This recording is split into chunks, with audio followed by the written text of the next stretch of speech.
নমস্কাৰ ছাত্ৰ ছাত্ৰীসকল ফ্লিপ ক্লাছৰুমলৈ মই সমৰণ গগৈ তোমালোকক পুনৰবাৰ স্বাগতম জনাইছোঁ আজি আমি পাঠত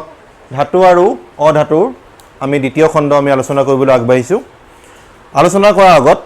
আমি আগৰ পাঠত আলোচনা কৰা বিষয়বস্তুসমূহে এটা সৰুকে চমুকে আমি অকমান আলোচনা কৰি লওঁ যোৱা পাঠত আমি পঢ়িছিলোঁ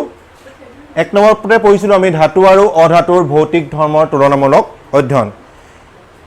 এই পইণ্টত আমি পঢ়িছিলোঁ ধাতু আৰু অধাতুৰ বিভিন্ন ভৌতিক ধৰ্মসমূহৰ বিষয়ে সিহঁতৰ কাঠিন্য সিহঁতৰ অৱস্থা বা সিহঁতৰ নিনাদী গুণ বা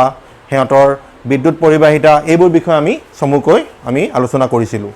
দ্বিতীয়তে আমি পঢ়িছিলোঁ ধাতুসমূহৰ ৰাসায়নিক ধৰ্মসমূহৰ ভিতৰত আমি পঢ়িছিলোঁ বতাহৰ লগত ধাতুৱে কেনেকৈ বিক্ৰিয়া কৰে তোমালোকে ইতিমধ্যে পাইছা যে বতাহৰ লগত যদি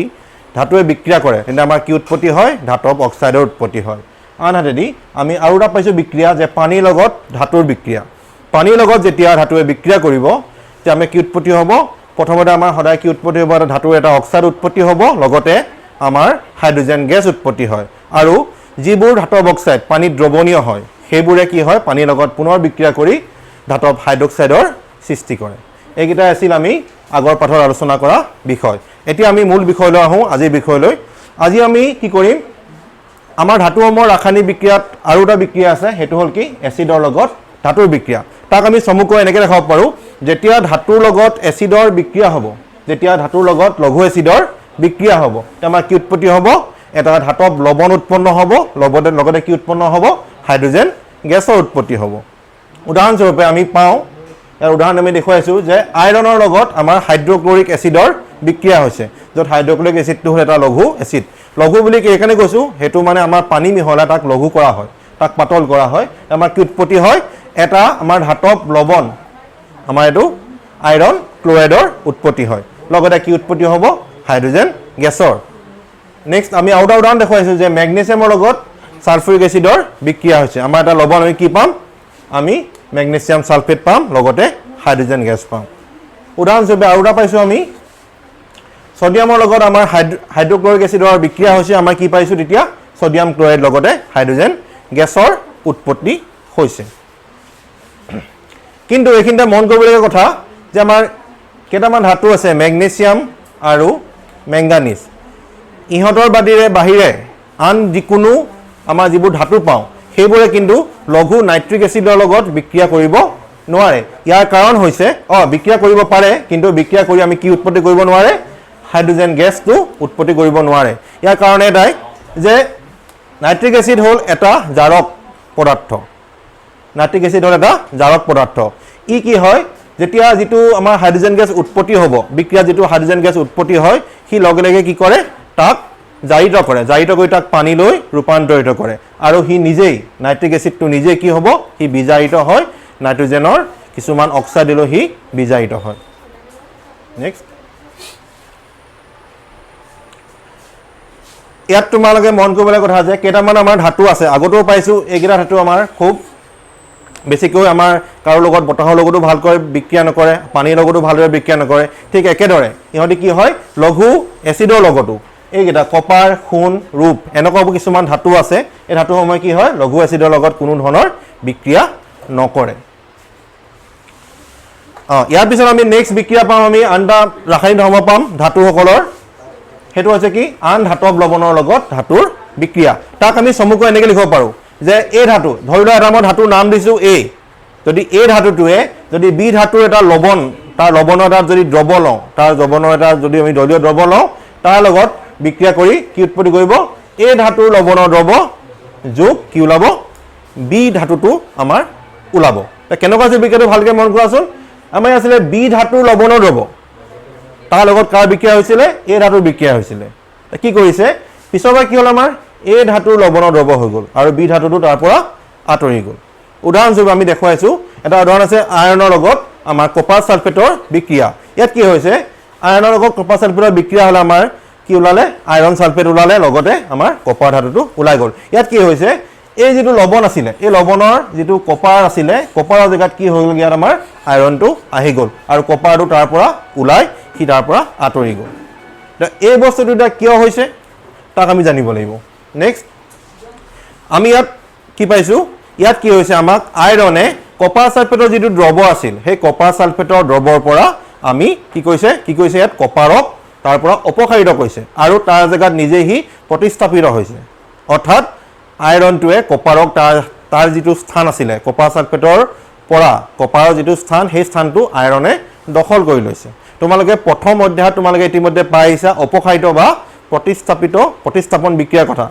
অপহৰণ বা প্ৰতিস্থাপন বিক্ৰিয়াৰ কথা তোমালোকে ইতিমধ্যে পঢ়ি আহিছা তাত তোমালোকে পাইছা যে অধিক সক্ৰিয় যিটো ধাতু থাকে হি কি হয় তাতকৈ কম সক্ৰিয় যিবোৰ ধাতু থাকিব সেই ধাতুটোৰ কম সক্ৰিয় ধাতুটোৰ যিটো লৱণ থাকিব সেই লৱণৰ পৰা কম সক্ৰিয় ধাতুটোক অপসাৰিত কৰিব পাৰে অৰ্থাৎ ইয়াৰ পৰা স্পষ্টকৈ ওলাই যায় যে আইৰণৰ সক্ৰিয়তাটো আমাৰ কপাৰৰ সক্ৰিয়তাতকৈ বেছি গতিকে আমি ইমানবোৰ যিবোৰ আমি বিক্ৰিয়া পালোঁ যিবোৰ আমি ধাতুৰ যিবোৰ বিক্ৰিয়া পালোঁ এইখিনিলৈকে সেইসমূহৰ ভিতৰত এই যিটো আমি বিক্ৰিয়া পালোঁ এতিয়া অপকৰণ বিক্ৰিয়া বা প্ৰতিস্থাপন বিক্ৰিয়া এই বিক্ৰিয়াটো আমাৰ সক্ৰিয়তা শ্ৰেণী নিৰ্ণয়ৰ কাৰণে সক্ৰিয়তা শ্ৰেণী আমি উলিয়াবৰ কাৰণে বেছি উপযোগী বেছি সুবিধাজনক ইয়াৰ পৰা আমাৰ সুন্দৰকৈ ওলাই যায় যে কোনটো ধাতু বেছি সক্ৰিয় আৰু কোনটো ধাতু কম সক্ৰিয়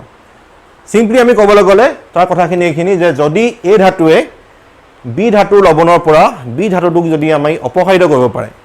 তেতিয়া কি হ'ব এই ধাতুৰ সক্ৰিয়তাটো বি ধাতুৰ সক্ৰিয়তাতকৈ বেছি হ'ব আমি যদি উল্টাকৈ চাওঁ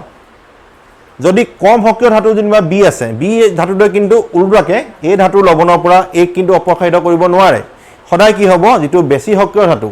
সেই বেছি সক্ৰিয় ধাতুটোহে কম সক্ৰিয় ধাতুটোক অঁতৰাব পাৰে তাৰ জেগাৰ পৰা অঁতৰাই নিব পাৰে কিন্তু কম সক্ৰিয় ধাতুটোৱে বেছি সক্ৰিয় ধাতুটোক সেই বেছি সক্ৰিয় ধাতুৰ লৱণৰ পৰা অপসাৰিত কৰিব নোৱাৰে এইখিনি আছিল আমাৰ ধাতুৰ এটা ৰাসায়নিক বিক্ৰিয়া য'ত কি পালোঁ আমি অপসাৰণ বা প্ৰতিস্থাপন বিক্ৰিয়াত আমি ধাতুৰ সক্ৰিয়তা ক্ৰম আমি নিৰ্ণয় কৰিব পাৰোঁ আৰু এই ধৰণে আমি এখন কি পাওঁ ধাতুৰ সক্ৰিয়তা ক্ৰম পাওঁ ইয়াত দেখিছোঁ আমি ওপৰৰ পৰা তললৈ কি লিখিছোঁ ওপৰত আটাইতকৈ সক্ৰিয় লিখিছোঁ ইয়াত দেখিছোঁ কম সক্ৰিয় এটাত লিখিছোঁ আটাইতকৈ কম সক্ৰিয় মানে একেবাৰে খুব কমকৈ বিক্ৰিয়া কৰা কিছুমান ধাতু ইয়াত আমাৰ ওপৰৰ পৰা তললৈ আমি প্ৰথম ক্ৰমান্বয়ে লিখাইছোঁ যে প্ৰথমত আমাৰ কি পাইছোঁ পটেছিয়াম ইয়াত কিন্তু সকলোবোৰ ধাতু ইয়াত দিয়া নাই ইয়াত আমাৰ যিখিনি আমি সচৰাচৰ আমি যিখিনি আমাৰ পাঠত যিখিনি চিলেবাছত আছে আমি সেইখিনি কথা আলোচনা কৰিম সেইখিনি ধাতুৰ কথা আমি ইয়াত আলোচনা কৰিম গতিকে প্ৰথমতে আমি কি পাম পটেছিয়াম পাম তাৰপিছত আমি কি পাম ছডিয়াম পাম তাৰপৰা কেলছিয়াম পাম মেগনেছিয়াম পাম এলুমিনিয়াম পাম জিংক পাম আইৰণ পাম লেড পাম তাৰপিছত আমাৰ হাইড্ৰজেন লিখিছোঁ কিন্তু হাইড্ৰজেনটো মন কৰিবা হাইড্ৰজেনটো এটা ধাতু নহয় ই এটা অধাতু কিন্তু হাইড্ৰজেনক এইকাৰণে দিছে যে তাতকৈ তলত থকা আমাৰ কিছুমান ধাতু আছে সেই ধাতুবোৰ হৈছে কি কপাৰ মাৰ্কিউৰি বা পাৰা বুলি কোৱা বা ৰূপ আৰু সোণ এই যিকেইটা মৌল আছে যিকেইটা আমাৰ ধাতু আছে এই ধাতুকেইটাৰ সক্ৰিয়তাটো কি হয় আমাৰ হাইড্ৰজেন এটা অধাতু হয় তাৰ সক্ৰিয়তাতকৈ কি হয় কম হয় গতিকে এইখনে তোমালোকৰ সক্ৰিয়তা শ্ৰেণী এখন তোমালোকে ভালদৰে মন কৰিবা নেক্সট ইয়াৰ পিছত আমি চাম ধাতুৱেনো অধাতুৰ লগত কেনেকৈ বিক্ৰিয়া কৰে ধাতুৱে অধাতুৰ লগত আমাৰ কেনেকৈ বিক্ৰিয়া কৰে এখন তালিকা তোমালোকে দেখি পাইছা তোমালোকৰ কিতাপতো আছে তালিকাখন আমি ইয়াত আটাইবোৰ মৌল নলওঁ কোৱাৰ দৰে আমি যিখিনি আমাৰ চিলেবাছত প্ৰয়োজন হয় আমি সেইখিনিকে আমি ইয়াত চাম ইয়াত আমাক কি দেখাইছোঁ কিছুমান মৌলৰ নাম লিখিছোঁ সি ধাতু হ'ব পাৰে সি অধাতু হ'ব পাৰে তাৰ হাতৰ কি লিখিছোঁ পৰমাণু ক্ৰমাংক লিখিছোঁ আৰু সিহঁতৰ ইলেক্ট্ৰনীয় বিন্যাস লিখিছোঁ যিটো সজ্জা ইলেক্ট্ৰনৰ যিটো সজ্জা সেইটো লিখা আছে এতিয়া প্ৰথম আমি কি পাইছোঁ তিনিটা প্ৰথমে মৌল লিখিছোঁ কি লিখিছোঁ হিলিয়াম নিয়ন আৰু আৰ্গন সিহঁতৰ পৰমাণু ক্ৰমাংক কিমান 2 10 আৰু 18 এইকেইটা হ'ল সিহঁতৰ পৰমাণু ক্ৰমাংক আৰু সিহঁতৰ ইলেক্ট্ৰনৰ বিন্যাস কিমান প্ৰথমটো 2 হিলিয়ামৰ কাৰণে 2 আমাৰ নিয়নৰ কাৰণে 2 8 আৰু আৰ্গনৰ কাৰণে 2 8 8 এতিয়া আমি যে ইলেক্ট্ৰনৰ সজ্জাবোৰ লিখিলোঁ আচলতে বস্তুটো কেনেকুৱা ধৰণৰ আমাৰ যদি নিউক্লিয়াছটো থাকে তাৰ ইলেক্ট্ৰনবোৰ কি হয় তোমালোকে পাই আহিছা ইতিমধ্যে কিছুমান কক্ষ থাকে নিউক্লিয়াছৰ চাৰিওফালে কিছুমান নিৰ্দিষ্ট কক্ষ থাকে সেই কক্ষসমূহত কি হয় ইলেক্ট্ৰনসমূহ ঘূৰি থাকে যদি আমি হিলিয়ামৰ কথা পাতোঁ হিলিয়ামৰ মাত্ৰ আমি অকল এটা কক্ষ পাওঁ যাক আমি কে সেল বুলিও কওঁ কে কক্ষ বুলি কওঁ তাত কি হয় এই নিউক্লিয়াছৰ চাৰিওফালে এই ইলেক্ট্ৰন দুটা ইয়াৰ চাৰিওফালে কি হয় ঘূৰি থাকে এইটো কাৰ কাৰণে হ'ব এইটো হৈছে হিলিয়ামৰ কাৰণে তাৰপিছত আমি পাইছোঁ নিয়নৰ কথা এটা নিয়নত কি হৈছে নিয়নতো আমাৰ এটা নিউক্লিয়াছ হলো এটো নিয়নৰ নিউক্লিয়াছটো ইয়াৰ চাৰিওফালে এটা কক্ষ আছে ইয়াত কেইটা ইলেক্ট্ৰন থাকিব দুটা ইলেক্ট্ৰন কিন্তু ইয়াত আৰু এটা কক্ষ আছে 2 নম্বৰ কক্ষ যেটোক আমি এল কক্ষ বুলি কওঁ ইয়াত কি হ'ব 8টা ইলেক্ট্ৰন থাকিব ইয়াত কেইটা থাকিব ইলেক্ট্ৰন 8টা ইলেক্ট্ৰন মুঠতে কেইটা হ'লগে 2 ৰে 8 কেইটা হ'লগে 10টা ইলেক্ট্ৰন হ'ব ঠিক একেদৰে আমাৰ আৰ্গনৰ ক্ষেত্ৰত এনেকুৱা কেইটা কক্ষ পাম আমি 3টা কক্ষ পাম তা 3টা কক্ষত ক্ৰমান্বয়ে কেনেকৈ ইলেক্ট্ৰন থাকিব 2টা 8টা আৰু 8টা আমি যিখন আগতে যিখন আমাৰ ইলেক্ট্ৰন যেটো আমি বৰবেৰী আঁচনি পাইছো সেই আঁচনি মতে তোমালোকে ইতিমধ্যে গম পাইছা আগতে পঢ়ি আহিছা যে আমাৰ প্ৰত্যেকটো কক্ষত আমাৰ কিমান ইলেক্ট্ৰন সোমাব পাৰে সৰ্বাধিক আমাৰ এটা সূত্ৰ আছিল 2n স্কয়াৰ এটা সূত্ৰ আছিল 2n স্কয়াৰ অৰ্থাৎ আমাৰ প্ৰথম কক্ষ যদি n ৰ জায়গাত আমি কক্ষ নম্বৰ 1 ৰ কাৰণে আমি যদি আমি 1 বহাও প্ৰথম কক্ষত আমাৰ কিমান ইলেক্ট্ৰন সোমাব প্ৰথম কক্ষত আমাৰ 2টা ইলেক্ট্ৰনে সৰ্বাধিক সোমাব পাৰে তাতকৈ বেছি ইলেক্ট্ৰন সোমাব নোৱাৰে তাতকৈ যদি বেছি ইলেক্ট্ৰন যদি থাকে আমাৰ আৰুটা কক্ষৰ প্ৰয়োজন হ'ব একে ধৰণে আমাৰ 2 নম্বৰ যেটো কক্ষ 2 নম্বৰ কক্ষত আমাৰ কেটা ইলেক্ট্ৰন সোমাব ইয়াত সোমাব আমাৰ সৰ্বাধিক 8টা ইলেক্ট্ৰন সোমাব আৰু 3 নম্বৰ কক্ষত আমাৰ কিমান ইলেক্ট্ৰন সোমাব পাৰে ইয়াত সৰ্বাধিক 18টা ইলেক্ট্ৰন সোমাব পাৰে এই সূত্ৰটোৰ মতে কিন্তু আমাৰ তাত আৰু কন্ডিশন কিছুমান দিয়া আছে সেই কন্ডিশন কিটো হৈছে এনেকুৱা ধৰণৰ যে যেটো একেবাৰে বাহিৰৰ কক্ষ থাকে একেবাৰে যেটো বাহিৰৰ কক্ষ যাক আমি কি বুলি কওঁ যোজক কক্ষ বুলি কওঁ যোজক কক্ষ বুলি কওঁ আসলে যিকোনো বিক্ৰিয়াত সেই যোজক কক্ষৰ ইলেক্ট্ৰন কেইটাহে বিক্ৰিয়াত অংশগ্ৰহণ কৰে এতিয়া আমাৰ সেই যোজক কক্ষত থকা ইলেক্ট্ৰনৰ সংখ্যা কিন্তু সৰ্বাধিক 8টা হ'ব পাৰে তাতকৈ বেছি হ'ব কেতিয়াও নোৱাৰে গতিকে ইয়াৰ ক্ষেত্ৰত যদি আমি ইয়াত যদি চাওঁ ইয়াৰ যোজক কক্ষ কোনটো এই শেষৰটো ইয়াত কেটা ইলেক্ট্ৰন আছে 8টা অৰ্থাৎ ই সম্পূৰ্ণকৈ পূৰ হৈ আছে একে ধৰণে ইয়াৰ ক্ষেত্ৰত কি আছে এই শেষত কিমানটা আছে 8টা গতিকে ইও সম্পূৰ্ণ পূৰ হৈছে বা তেনেকৈ নাচালেও ইয়াৰ আমাৰ দ্বিতীয় কক্ষ কাৰণে ইয়াত সৰ্বাধিক 8টা ইলেক্ট্ৰনে সোমাব পাৰে তেনেকৈ এই ইলেক্ট্ৰন কক্ষটো পূৰ্ণ হৈ আছে আৰু হিলিয়ামৰ ক্ষেত্ৰতো কি হয় আমাৰ প্ৰথম কক্ষ কাৰণে মাত্ৰ 2টা ইলেক্ট্ৰনে সোমাব পাৰে গতিকে হিউ তাৰ ইলেক্ট্ৰন কক্ষটো সম্পূৰ্ণ হৈ আছে গতিকে এনেকৈ য'ত ইলেক্ট্ৰনৰ যিবোৰ কক্ষবোৰ সম্পূৰ্ণৰূপে ভৰ্তি হৈ আছে য'ত বেছি ইলেক্ট্ৰনো নাই য'ত কম ইলেক্ট্ৰনো নাই সেই তেনেকুৱা যিবোৰ আমি ইলেক্ট্ৰনৰ সজ্জা পোৱা যিবোৰ আমি মৌল পাওঁ সেইবোৰক আমি কি বুলি কওঁ সম্ভ্ৰান্ত গেছ বুলি কওঁ বা নিষ্ক্ৰিয় গেছ বুলি কওঁ নিষ্ক্ৰিয় গেছ বা সম্ভ্ৰান্ত গেছ বুলি এইকাৰণে কওঁ ইহঁত খুব ৰাসায়নিকভাৱে খুব নিষ্ক্ৰিয় ইহঁতৰ সক্ৰিয়তাটো তেনেই নগণ্য ইহঁতি কাৰো লগত বিক্ৰিয়া নকৰে ইহঁতক গতিকে কি বুলি কোৱা হয় নবুল গেছ বুলি কোৱা হয় বা আমি যাক অসমীয়াত সম্ভ্ৰান্ত গেছ বুলি কওঁ বা নিষ্ক্ৰিয় গেছ বুলি কওঁ তাৰপিছত মন কৰিবা আমি আৰু কিছুমান লিখিছোঁ যে ধাতু কিছুমান ছডিয়াম মেগনেছিয়াম এলুমিনিয়াম এটো পটাছিয়াম কেলছিয়াম ইয়াতো তোমালোকে মন কৰা একেধৰণেই আছে কিন্তু ইয়াত কি হৈছে যিবোৰ আটাইতকৈ যোজক কক্ষবোৰ মন কৰাচোন যোজক কক্ষবোৰ কি হৈছে সম্পূৰ্ণৰূপে ভৰ্তি হৈ থকা নাই আমাৰ এই আঁচনিখনৰ মতে সম্পূৰ্ণ ভৰ্তি হৈ থকা নাই ইহঁতত ইলেক্ট্ৰন কম আছে য'ত আমাৰ 8টা থাকিবলৈ কেইটা আছে ইয়াত এটা আছে ইয়াত কেইটা আছে 2টা আছে ইয়াত 3টা আছে ইয়াত এটা আছে ইয়াত 2টা আছে সম্পূৰ্ণৰূপে ভৰ্তি হৈ থকা নাই গম পাইছেনে এই ধৰণে ভৰ্তি হৈ থকা নাই একেধৰণে আমি যদি অধাতুকেইটা মন কৰোঁ ইয়াতো কি হয় তেনেকৈ সম্পূৰ্ণৰূপে ভৰ্তি হৈ থকা নাই কিন্তু এই ভৰ্তি হৈ যেতিয়া নাই গতিকে ভৰ্তি হৈ নথকাৰ কাৰণে ইহঁত কি হয় ৰাসায়নিকভাৱে কি হয় এটি সক্ৰিয় হয় এই নিষ্ক্ৰিয় গেছকেইটাৰ নিচিনা নহয় ইয়াত আমাৰ আৰু এটা কথা আহিব অষ্টক নিয়মৰ কথা তোমালোকে হয়তো ইতিমধ্যে অষ্টক নিয়মৰ কথা পঢ়ি আহিছা মই আকৌ এবাৰ তোমালোকক অষ্টক নিয়মৰ বিষয়ে ক'বলৈ গৈছোঁ অষ্টক নিয়ম আকৌ এবাৰ আমি ৰিভিজন কৰিছোঁ অষ্টক নিয়মটো কেনেকুৱা ধৰণৰ এতিয়া অষ্টক মানে শব্দটো ক'ৰ পৰা আহিছে অষ্টম শব্দটোৰ পৰা আহিছে অষ্টম মানে হ'ল কি 8 অষ্টম মানে হ'ল কি 8 এতিয়া যিমানবোৰ আমি মৌল পাইছোঁ সেই মৌলসমূহৰ এটা প্ৰবণতা থাকে এটা হেতৰ এটা ধৰ্ম থাকে যে সিহঁতি তাহাঁতৰ কাষত যিটো সম্ভ্ৰান্ত গেছ থাকিব বা কাষত যিটো নবুল গেছ থাকিব যিটো নিষ্ক্ৰিয় গেছ থাকিব সেই তাহাঁতৰ যিটো ইলেক্ট্ৰনীয় সজ্জাটো সিহঁতৰ কেনেকুৱা আছিলে যে সিহঁতৰ যিটো একেবাৰে বাহিৰৰ কক্ষ আছে সেই কক্ষটো সম্পূৰ্ণৰূপে ইলেক্ট্ৰনৰ দ্বাৰা পৰিপূৰ্ণ হৈ থাকে আৰু হিলিয়ামৰ বাদে বাকি যিমানবোৰ আমি সম্ভ্ৰান্ত গেছ পাওঁ সকলোতে যেটো বাহিৰৰ কক্ষ তাত সৰ্বাধিক ইলেক্ট্ৰন কিমান থাকিব পাৰে তাত সকলোতে 8টা ইলেক্ট্ৰন থাকিব পাৰে সেই বাহিৰৰ যেটো 8টা ইলেক্ট্ৰন সেই 8টা ইলেক্ট্ৰন পূৰ্ণ কৰিবলৈ এই সকলোবোৰ ধাতু হওক অধাতু হওক সকলোবোৰে কি কৰে চেষ্টা কৰি থাকে সিহঁতৰ এটা প্ৰবণতা দেখুৱায় সেই তাৰ দৰে সম্ভ্ৰান্ত গেছৰ দৰে সজ্জা পাবলৈ আৰু বহুত দূৰৰ এটা নবুল গেছৰ বা আমাৰ সম্ভ্ৰান্ত গেছৰ সজ্জাটো পাব নোৱাৰে তাৰ কাষত যেটো থাকিব যেটো ক্লোজেষ্ট যেটো আটাইতকৈ ওচৰত থাকিব সেই তাৰ সজ্জা পাবলৈ সিহঁতে বাৰম্বাৰ চেষ্টা কৰি থাকে সেই চেষ্টা কৰাৰ ফলতে সিহঁতে বিভিন্ন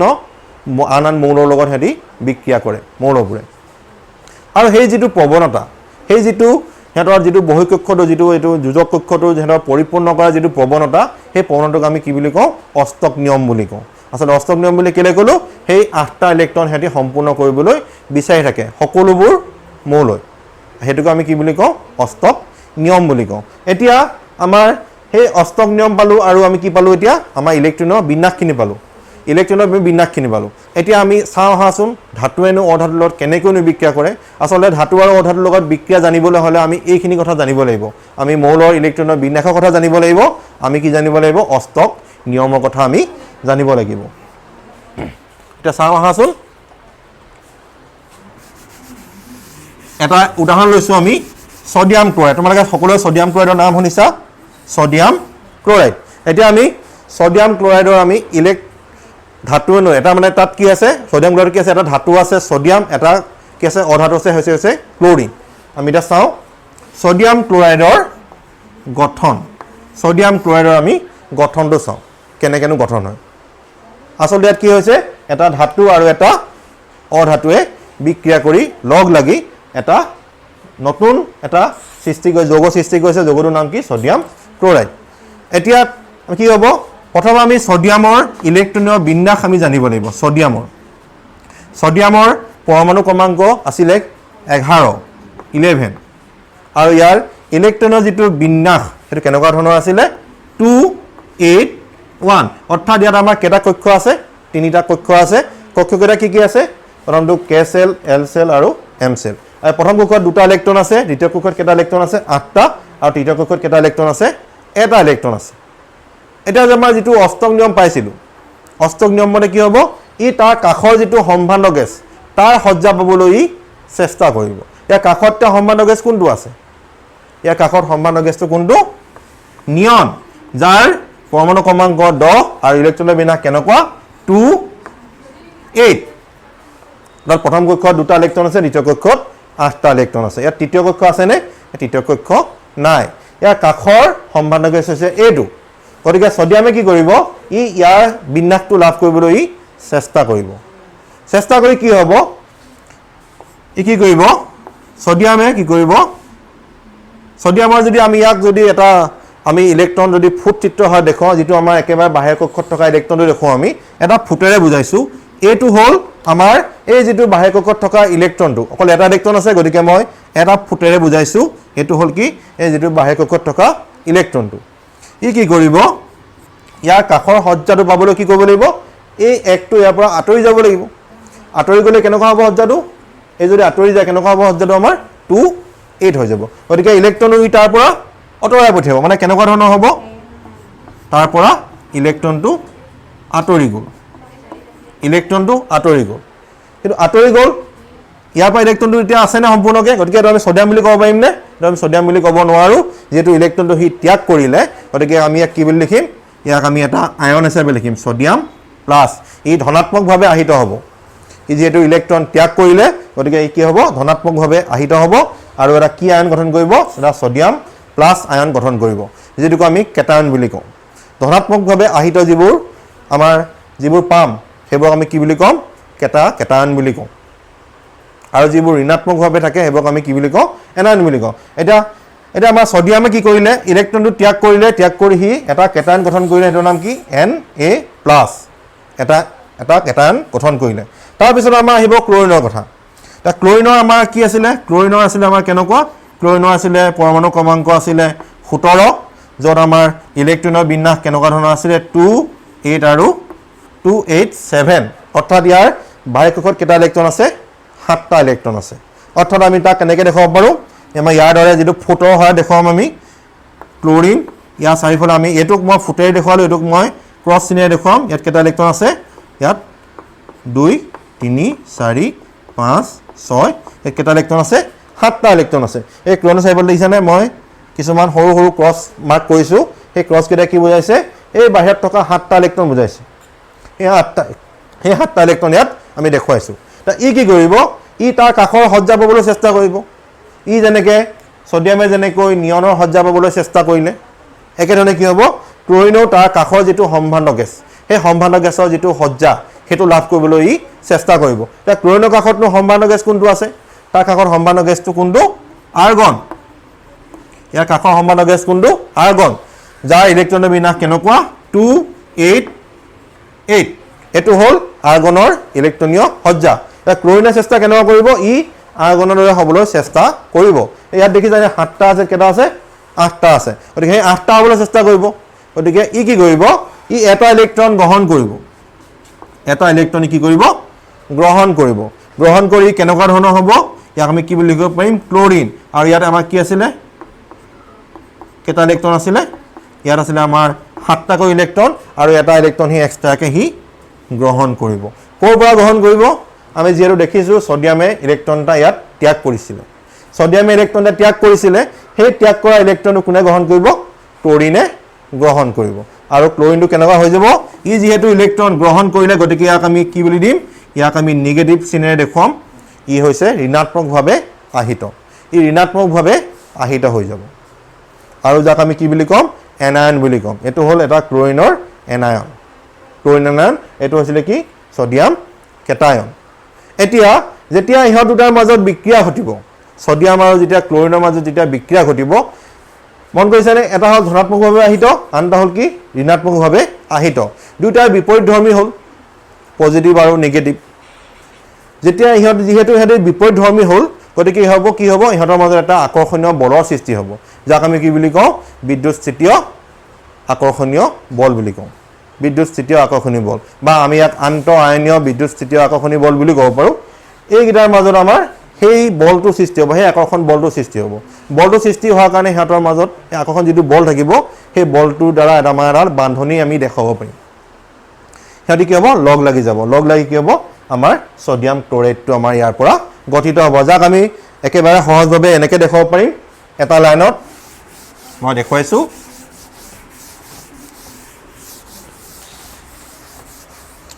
আমি কেনেকৈ দেখুৱাম যেতিয়া সোডিয়ামৰ এটো হল ক্লোৰিন ইয়াত আমাৰ কি থাকিব এটা দুটা তিনটা চাৰিটা 5 6 আৰু 7টা ইলেক্ট্ৰন থাকিব যেতিয়া বিক্ৰিয়া হ'ব ইয়াত কি হ'ব সোডিয়ামে ইলেক্ট্ৰনটো ত্যাগ কৰিব ত্যাগ কৰি কাক দি দিব ক্লোৰিনক দি দিব আৰু ক্লোৰিনে কি হ'ব তাক সাদৰেৰে গ্ৰহণ কৰিব গ্ৰহণ কৰি কেনেকুৱা হ'ব ই সোডিয়ামটো কি হৈ যাব এটা কেটায়ন হৈ যাব আৰু ক্লোৰিনটো কেনেকুৱা হৈ যাব 1 2 3 4 5 6 7 8 ই কি হ'ব এটা নেগেটিভ বা আমি ইয়াক সমকে কেনেকৈ লিখিব পাৰো সোডিয়াম প্লাস Cl মাইনাস বা আমি ইয়াক এনেকৈ লিখিব পাৰো আমি সচৰাচৰ এই ধৰণে লিখো এই ধৰণে কি হ'ব এটা সোডিয়াম ক্লোৰাইডৰ অণু গঠন কৰিব দেখিছানে কি কৰিছে ইয়াত কি হ'ল সোডিয়ামে ইলেক্ট্ৰনটো এৰিলে ক্লোৰিনে ইলেক্ট্ৰনটো গ্ৰহণ কৰিলে সোডিয়ামে ইলেক্ট্ৰনটো এৰি পেলাই কি হ'ল Na+ হ'ল আৰু ক্লোৰিনটো Cl-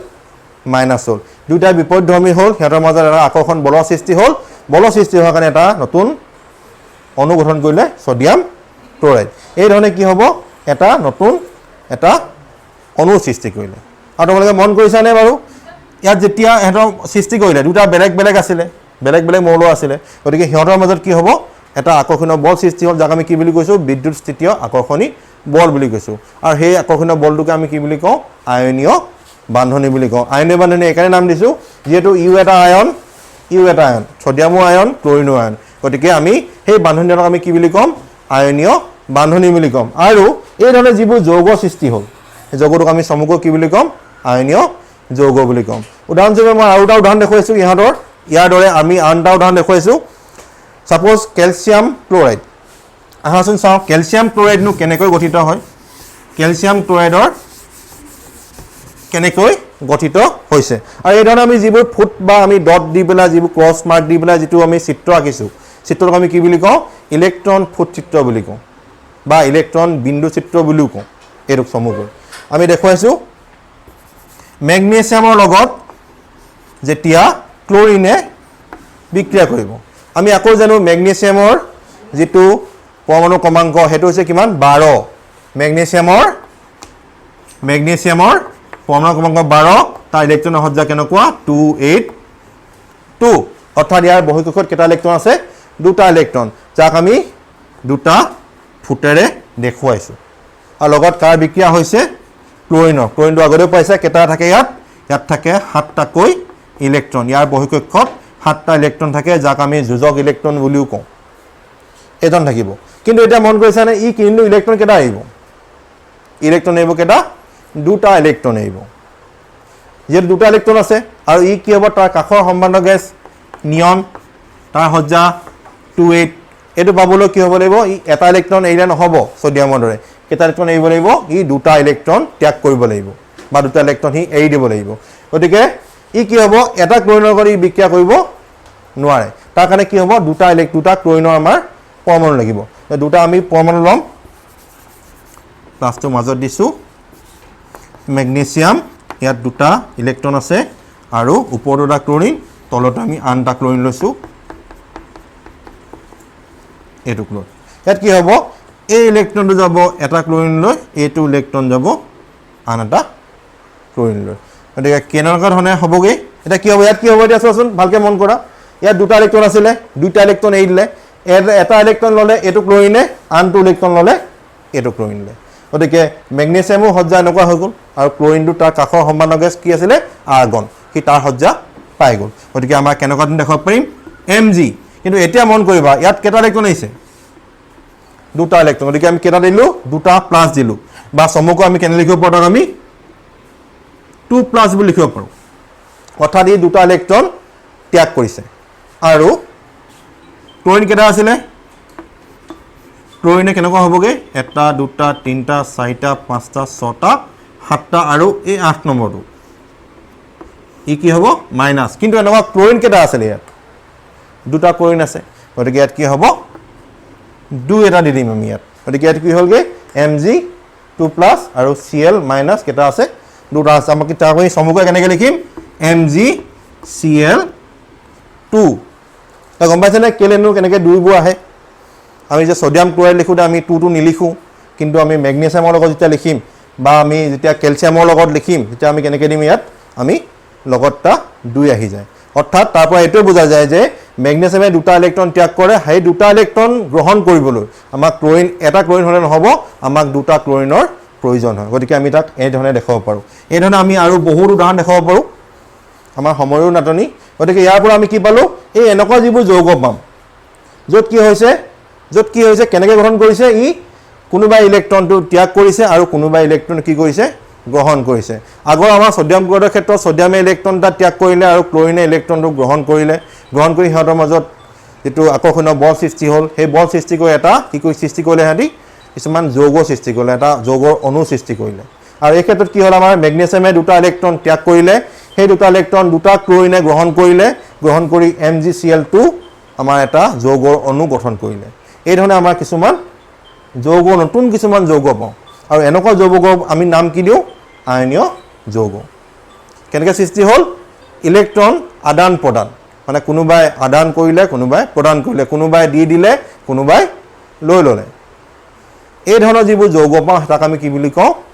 আয়নীয় যৌগ বুলি কওঁ সমুকে আয়নীয় যৌগৰ আমাৰ যেটো ডেফিনেশ্যনটো কি হ'ব এই ধৰণে যে ধাতুৰ পৰা যেতিয়া আমি অধাতুলৈ ইলেক্ট্ৰন স্থানান্তৰ বুলি কৈছো স্থানান্তৰ হৈছে ধাতুৰ পৰা ইলেক্ট্ৰনটো কলে গৈছে অধাতুলৈ গুচি গৈছে স্থানান্তৰ হৈছে গতিকে ধাতুৰ পৰা অধাতুলৈ ইলেক্ট্ৰন স্থানান্তৰৰ ফলত সৃষ্টি হোৱা যিবোৰ যৌগ সেইবোৰক আমি কি বুলি কওঁ আয়নীয় যৌগ বুলি কওঁ বা তাক আমি ইলেক্ট্ৰযোজী যৌগ বুলি কওঁ ইলেক্ট্ৰযোজী মানে ইলেক্ট্ৰনৰ আদান প্ৰদান গতিকে ইলেক্ট্ৰযোজী আৰু আয়নৰ সৃষ্টি হৈছে কাৰণে আয়নীয় যৌগ বুলি কওঁ আৰু আমাক যদি সিম্পলি সোধে যে আয়নীয় বান্ধনী কাক বোলে একেধৰণে হ'ব তাত খালি কি লিখিব লাগিব আমি ধাতুৰ পৰা অধাতুলৈ ইলেক্ট্ৰন স্থানান্তৰৰ ফলত যিবোৰ বান্ধনীৰ সৃষ্টি হ'ব সেই বান্ধনীবোৰক আমি কি বুলি ক'ম আয়নীয় বান্ধনী বুলি ক'ম বা আমি ইয়াৰ আন ডেফিনেশ্যনো দিব পাৰোঁ যে আয়নীয় যৌগ কাক বোলে যিবোৰ যৌগত সিহঁতৰ যিবোৰ মৌল আছিলে মৌলবোৰৰ মাজত যদি আয়নীয় বান্ধনী থাকে সেইবোৰক আমি কি বুলি ক'ম আয়নীয় যৌগ বুলি ক'ম এনেকুৱা আমাৰ কিছুমান উদাহৰণ আমাৰ পাইছোঁ সোডিয়াম ক্লোৰাইড পাইছিলাই দেখাইছিলোঁৱেই মেগনেছিয়াম ক্লোৰাইড একেধৰণে আমি কেলছিয়াম অক্সাইডো পাওঁ এনেকুৱা আমাৰ বহুত ধৰণৰ আমি উদাহৰণ পাওঁ যিবোৰক আমি কি বুলি কওঁ আয়নীয় যৌগ বুলি কওঁ ছাত্ৰ ছাত্ৰীসকল এবাৰ আমি চাওঁ আয়নীয় যৌগৰ ধৰ্মসমূহ আমি ইতিমধ্যে আয়নীয় যৌগ পাই আহিলোঁ এতিয়া আমি আয়নীয় যৌগ কি পাম এতিয়া আমি আয়নীয় যৌগৰ বিভিন্ন ধৰ্মসমূহৰ বিষয়ে কিছু চমুকৈ আমি আলোচনা কৰোঁ আয়নীয় যৌগৰ প্ৰথম ধৰ্মটো হৈছে যে আয়নীয় যৌগবোৰ গোটা বা কঠিন আৰু দৃঢ় কিন্তু কি হয় ইহঁত চনকা হয় ইয়াত যদি আমি হাতুৰিৰে মাৰ মাৰি দিওঁ কি হ'ব এটি ভাগি যাব ইয়াৰ দ্বিতীয় ধৰ্মটো হৈছে যে আয়নীয় যৌগবোৰৰ গলনাংক আৰু উতলাংক অতি উচ্চটো অতি উচ্চ ইয়াক অতি উষ্ণতা যেতিয়া আমি প্ৰয়োগ কৰোঁ ইহঁতৰ ওপৰত তেতিয়া ইহঁতে কি হ'ব গলিবলৈ আৰম্ভ কৰিব বা উতলিবলৈ আৰম্ভ কৰিব খুব কম উষ্ণতা দিলে ইহঁত গলিবলৈ বা উতলিবলৈ আৰম্ভ নকৰে ইয়াৰ কাৰণ হ'ল ইহঁতৰ যিবোৰ যৌগমৰ মাজত যিটো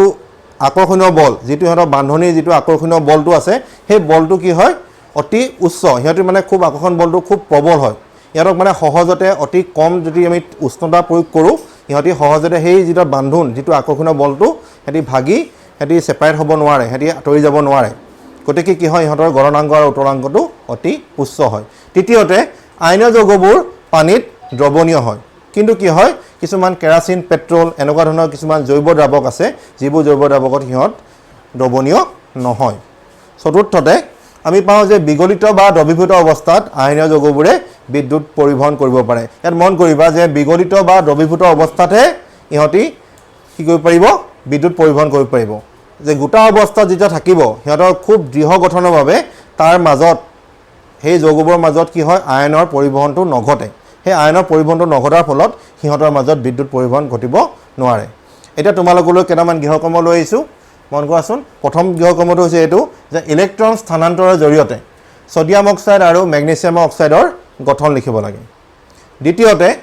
আইনীয় যৌগৰ গলনাংক কিয় বেছি তাৰ কাৰণটো লিখিব লাগে এইকেইটা হ'ল আজিৰ গৃহকৰ্ম ইয়াৰ লগতে মোৰ আজিৰ ভিডিঅ'টো সামৰণি মাৰিছোঁ তোমালোকে গৃহকৰ্মকেইটা ঘৰত কৰিবা নিজৰ শিক্ষকক দেখুৱাবা নহ'লে ডেছক্ৰিপশ্যন বক্সত মোৰ হোৱাটছআপ নম্বৰ আছে তাতো তোমালোকে পঠিয়াব পাৰিবা এইখিনিতে আজিৰ ক্লাছটো সামৰণি কৰিছোঁ ধন্যবাদ